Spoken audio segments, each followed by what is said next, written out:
In digital Marathi, जनतेच्या हक्काचं व्यासपीठ। सोशल मीडियाच्या वाढत्या वापरामुळे किशोरवयीन मुलांमध्ये ऑनलाईन मैत्रीचा ट्रेंड वाढला आहे।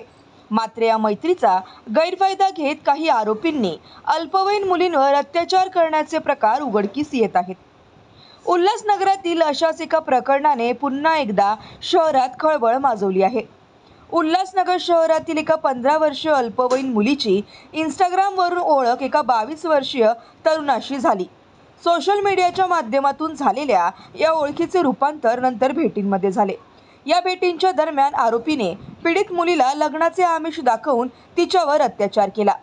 गेल्या काही महिन्यांपासून पीडित मुलीच्या पोटात सतत दुखत असल्याने तिच्या पालकांनी तिला तपासणीसाठी रुग्णालयात नेले। तिथे डॉक्टरांनी केलेल्या तपासणीत मुलगी गरोदर असल्याचे समोर आले। यामुळे मुलीच्या कुटुंबियांना धक्काच बसला। या प्रकरणाची माहिती मिळताच विठ्ठलवाडी पोलीस ठाण्यात आरोपी विरुद्ध पॉक्सो कायद्याअंतर्गत गुन्हा दाखल करण्यात आला आहे। सध्या पोलिसांनी आरोपीचा शोध सुरू केला आहे।